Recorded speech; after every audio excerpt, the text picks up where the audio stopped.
Every habit of smart people. Let's get right into it. Number 1. Fluent at swearing. You know that one person at work who could turn the air blue with a single sentence. While everyone else is fumbling to sound professional, they're basically Picasso with profanity. And here's the twist, science says they might actually be smarter than the rest of us. Dr. Timothy J., a psychologist who literally dedicated his career to studying swearing, imagine pitching that, at family dinner, found that people who swear a lot tend to have richer vocabularies overall. That's right, the same brain that can drop the F-bomb at just the right moment is also the brain that can choose the perfect professional word in a meeting. It's not just chaos, it's linguistic precision. Swearing is like seasoning your speech. Too much and it's overwhelming, too little and it's bland. But a well-placed damn or oh hell no has impact. It signals timing, awareness of social context, and believe it or not, emotional intelligence. You know the difference between swearing at someone and swearing around someone. That's not an accident, that's strategy. And let's not forget swearing literally helps you survive pain. Studies show that people who swear while, say, stubbing a toe or accidentally pouring boiling coffee on their lap have higher pain tolerance. So the next time someone says your language is filthy, just tell them you're practicing advanced emotional regulation. See filthy mouth, sophisticated brain. Number 2. Rapid keyboard shortcut adoption. You sit down at someone else's computer and within seconds you're slicing through files and tabs like a cyber ninja. They're watching you with awe, like you've just hacked the Pentagon. But all you did was hit Ctrl plus Shift plus CT. For you, shortcuts aren't just about saving clicks, they're about dominance. Cognitive scientists call this procedural learning acceleration. Translation: your brain is ridiculously good at spotting patterns, memorizing sequences, and then automating them. You don't just use shortcuts, you hunt for them. You see a clunky 4-step process and your brain whispers, there has to be a better way. And then you find it, lock it in, and never go back. But here's the fun part. It doesn't stop at computers. Shortcut people are the ones who instinctively know the fastest way through the grocery store, the best way to pack a suitcase, or how to exit a crowded concert before everyone else gets stuck in traffic. It's like your brain is running secret optimization algorithms in the background while the rest of the world is still clicking through drop-down menus. A Carnegie Mellon study even found that people who adopt shortcuts quickly are better at something called cognitive chunking, which means you can mentally group a bunch of steps into one effortless move. While others are still playing checkers, you're basically speed-running life. Number 3. Preference for diverse fiction. So your nightstand looks like a library exploded on it. Romance, sci-fi, murder, mystery, fantasy, basically, you're a one-person book fair. And while your friends might tease you for being a literary hoarder, your brain is getting a full cognitive workout. Reading across genres is like cross-training at the gym, but for your mind. Romance novels boost empathy and help you understand relationships. Sci-fi flexes your imagination and makes you comfortable with abstract what-if scenarios. Mysteries sharpen your pattern recognition and logical deduction. Every book isn't just a story, it's a brain exercise. And it's not just books. People who binge on weird music mixes or jump between genres in movies show the same thing, mental flexibility. Dr. Keith Oatley at the University of Toronto discovered that people who read diverse fiction score higher on empathy tests and social understanding. Basically, the more genres you devour, the more perspectives your brain gets to simulate. Think of it this way, reading only one genre is like eating only carbs. Delicious, sure, balanced. Nope. Reading across genres is the full food pyramid for your brain, nutritional, varied, and much less likely to make you a boring dinner guest. So, if your shelf looks like a mashup between Shakespeare, Star Wars, and Twilight, congratulations, your brain is thriving. Number 4. Playing with analogies and puns. Why did the broken elevator get fired? Because it had too many ups and downs. Yeah, groan all you want, but making puns is actually a sign of serious brain power. Here's why puns and analogies require what scientists call semantic flexibility. That's your brain's ability to juggle multiple meanings, connect unrelated ideas, and then land them in a way that makes sense. It's like mental gymnastics, except instead of backflips, you're flipping meanings. When you say a boring meeting was like watching paint dry but somehow slower, you're not just being funny, you're mapping one sensory experience onto another emotional one. That's creativity in action. Researchers like Dr. John Kunios at Drexel University have even linked this kind of wordplay to increased activity in brain regions responsible for insight and problem solving. So yeah, making a pun isn't just dad joke energy, it's cognitive sophistication. It's improvisational poetry using the most ridiculous tools available, society's swear words, double meanings, and awkward metaphors. The next time someone rolls their eyes at your pun, just remind them your brain is literally flexing creative problem-solving muscles. They're not groaning because it's bad, they're groaning because you're ahead of them. Number 5. Preference for solitude. Picture this: everyone else from class or work is out clinking glasses at happy hour while you're at home in your sweatpants reading, sketching, or just staring at the ceiling in peace. To outsiders, you look antisocial. To science, you look brilliant. Hans Eysenck, a psychologist famous for mapping out personality types, discovered that highly intelligent people often lean introverted not because they hate people, but because socializing burns mental fuel. Your brain is like a high-performance sports car. Sure, it can weave through traffic, but it runs best on an open highway. Social events, that's stop-and-go traffic with bad radio stations. And here's the kicker: solitude isn't hiding, it's strategic downtime. Dr. Satoshi Kanazawa found that people with high IQs actually report lower life satisfaction the more they socialize. It's not misery, it's optimization. Alone time lets your brain go into deep focus mode, the kind where you refine skills, connect ideas, and generate insights. Basically, solitude is where smart people do their heavy lifting. So no, you're not weird for preferring a quiet evening over karaoke night. You're not antisocial, you're running a world-class operating system that just prefers fewer background apps. Number 6. Asking why more than what other people hear a fact and say, cool. You hear a fact and immediately start interrogating it like a detective in a crime drama. Why? How? What if it stopped being true? And yes, this annoys people who just wanted to have a casual conversation about the weather, but that relentless questioning, that's causal reasoning, the hallmark of higher order thinking. Most people collect facts like baseball cards, shiny, fun, but shallow. Your brain wants the machinery underneath the gears, the pulleys, the reason the whole system exists in the first place. MIT research shows that people who naturally ask why questions have stronger metacognition. Translation: you don't just think, you think about how you're thinking. That's like playing chess while everyone else is playing checkers, except you're also analyzing the board manufacturer, the physics of the pieces, and the psychology of your opponent's haircut.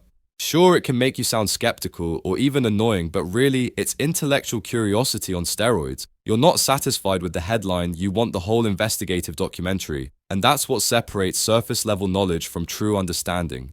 Number 7. Tab hoarding. Let's talk about your browser. Yeah, the one with 47 tabs open, 5 different windows, and at least 2 YouTube videos playing in the background. Your friends call it chaos.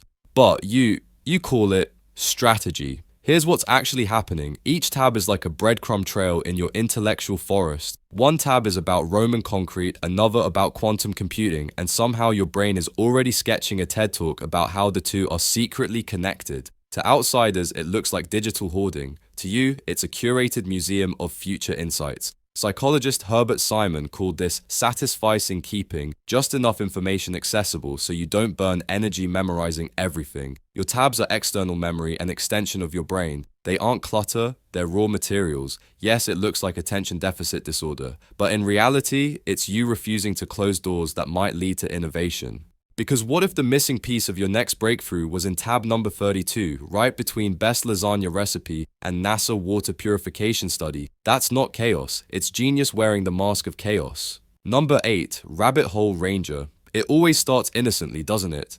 You Google why are flamingos pink, and 6 hours later you're deep into crustacean mating rituals, climate change, and designing a theoretical water purification system. Welcome to your brain's favorite hobby, intellectual spelunking. This is what neuroscientists call semantic networks, your brain linking knowledge like a detective following clues.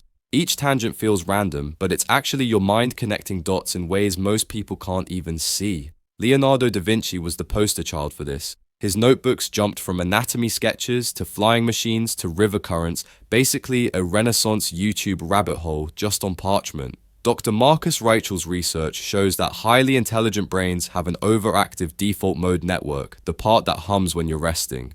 But resting for your brain looks suspiciously like inventing a new filtration system while scrolling Wikipedia at 3 a.m. So no, you're not distracted, you're an intellectual adventurer. Where other people see procrastination, your brain sees a treasure map, the rabbit holes you dive into. They're not wasted hours, they're secret training grounds for creativity. Number 9, routine-resistant schedules. To most people, they're comforting. To you, they're a straitjacket made out of bullet points. You've tried the productivity hacks, the fancy planners, the time-blocking apps with soothing pastel colors, and still your brain rebels like a wild horse refusing the bridle.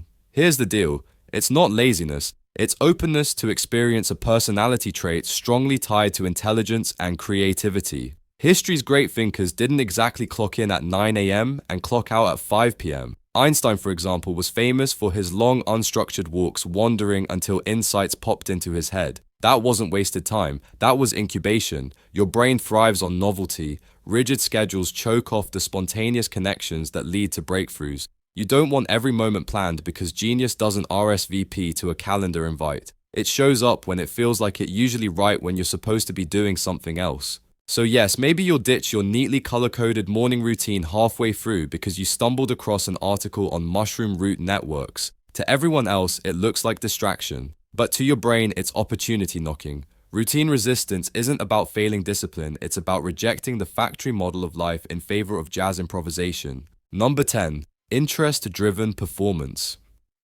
Let's be honest, when something grabs your attention, you're unstoppable. You'll research, practice, and dive so deep that hours vanish like socks in a dryer. But when you're forced to do something boring, suddenly even the sound of paint drying becomes a riveting alternative. This whiplash performance isn't inconsistency, it's your brain knowing when to unleash its full power. Psychologist Mihaly Csikszentmihalyi, yes, it's a mouthful, called it flow the state, where skill meets challenge and your brain goes into hyper-focus. Interest flips that switch. Without it, your mind is basically in energy-saving mode. Here's the science: when you're genuinely fascinated, your brain floods with dopamine and other neurochemicals that sharpen focus, boost memory, and accelerate learning. You're not trying harder, your brain is literally rewarding itself for paying attention. Unfortunately, traditional schooling didn't get this memo. They assume grades and deadlines should be enough motivation. But if you're wired for interest-driven performance, rote memorization feels like intellectual prison labor. You don't thrive on busy work, you thrive on meaningful engagement. That's why Einstein tanked at memorizing facts, but revolutionized physics when he chased ideas that fascinated him. So yeah, your productivity is unpredictable, but when it matters, you're a force of nature. Number 11. Idea Avalanche. Your brain isn't a faucet of ideas, it's a fire hydrant someone forgot to shut off. 1 minute you're in the shower and suddenly you've invented 3 business models, solved climate change, and composed a theme song for your imaginary sitcom. The problem: by the time you dry off, half those ideas are gone. This isn't chaos, it's divergent thinking, the ability to generate multiple solutions by connecting seemingly unrelated dots. Neuroscientist Nancy Andreasen found that highly creative people show less filtering in their brains. In other words, your mental floodgates are wide open, letting in connections most people never notice. It feels exhilarating until it's overwhelming. You try to capture them in notebooks, voice memos, sticky notes, napkins. But the ideas keep coming. It's like trying to catch rain with a thimble. And yes, sometimes it makes you look scattered or unfocused. But really, your brain is like a gold mine. Most people just see dirt. But you know there are gems buried in the pile. The challenge isn't idea generation, you've got that covered. The challenge is idea management, sorting, prioritizing, and holding on to the good ones before they get buried under the next avalanche. Still, too many ideas is a better problem than too few, right? Number 12. Productive procrastination. So you've got a big project due tomorrow. Naturally, you decide this is the perfect time to reorganize your digital photos, deep clean the keyboard, and research the ideal brewing temperature for coffee. On the surface, it's procrastination. Underneath, it's strategy. Research by Adam Grant at Wharton shows that moderate procrastinators are actually more creative than people who either jump into tasks immediately or delay until the last possible second. Why? Because that delay gives your brain space to process the problem in the background while your conscious mind stays lightly busy with other tasks. The trick is that your procrastination isn't mindless. You're not doom scrolling TikTok for 6 hours, okay? Maybe sometimes. You're choosing tasks that keep your mind engaged without draining your focus, like tidying up, organizing, or tackling small chores. This creates the perfect mental environment for your subconscious to cook up solutions. So when people accuse you of slacking, tell them you're practicing creative incubation. It's not wasted time, it's the fertile soil where your best ideas take root. Because honestly, that groundbreaking solution you'll unveil tomorrow, it probably came to you halfway through scrubbing your kitchen sink. That's all for today. I'll be making similar videos in the future. Subscribe to see them.